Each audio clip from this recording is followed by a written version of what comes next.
উচ্চ প্রাথমিক প্যানেল প্রকাশে কোনো বাধা নেই। 14,000-এর বেশি নিয়োগে হস্তক্ষেপ করল না সুপ্রিম কোর্ট। কলকাতা হাইকোর্টের নির্দেশ বহাল রাখল সুপ্রিম কোর্ট এবং শীর্ষ আদালত। হাইকোর্টের নির্দেশ মতো উচ্চ প্রাথমিকের নিয়োগের তোড়জোড়। বুধবার মেধা তালিকা প্রকাশ করবে স্কুল সার্ভিস কমিশন।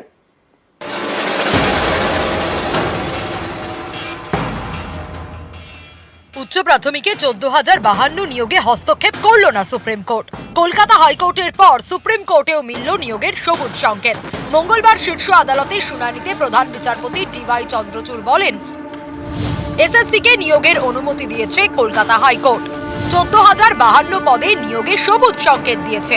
এ নিয়ে আইনজীবী কল্যাণ বন্দ্যোপাধ্যায় বলেন, যেখানে দেখা গিয়েছে কোর্টের নির্দেশে নিয়োগ প্রক্রিয়া বন্ধ থেকেছে, সেই হাইকোর্ট প্রায় 1 যুগ পর নিয়োগের নির্দেশ দিয়েছে। উচ্চ প্রাথমিকের নিয়োগ প্রক্রিয়ার শুরু হয় 2016 সালে। শুরু থেকেই নানা জটিলতায় বারবার স্থগিত হয়ে গিয়েছে উচ্চ প্রাথমিকের শিক্ষক পদে নিয়োগের প্রক্রিয়া। নানা অভিযোগে মামলা হয় হাইকোর্টে।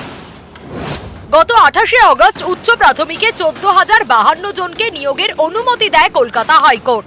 4 সপ্তাহের মধ্যে নতুন করে মেধা তালিকা প্রকাশ করার নির্দেশ দেয় বিচারপতি তপব্রত চক্রবর্তীর ডিভিশন বেঞ্চ। নির্দেশে আরও বলা হয়, এই নিয়োগের জন্য নতুন করে ইন্টারভিউ ও পার্সোনালিটি টেস্ট হবে না। যা আগে হয়েছে তার ভিত্তিতেই মেধা তালিকা প্রকাশ করতে হবে।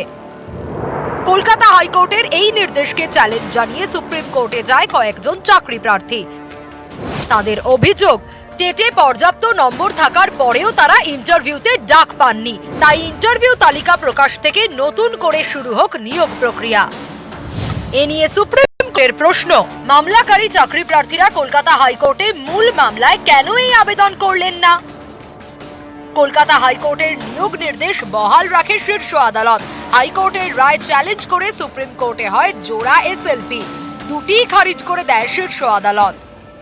আমাদের সত্যের জয় হয়েছে। মহামান্য হাইকোর্ট নির্দেশ দিয়েছেন তাদের কাউন্সিলিং প্রক্রিয়া সম্পন্ন করার এবং 28শে নভেম্বরের মধ্যে সমস্ত চাকরি সুনিশ্চিত করে তাদের জয়নিং প্রক্রিয়া সম্পন্ন করার। আমরা যতক্ষণ না ওয়েবসাইটে দেখবো ততক্ষণ আমাদের ভরসা না, ওয়েবসাইটে দেখবো তারপরে বুঝবো।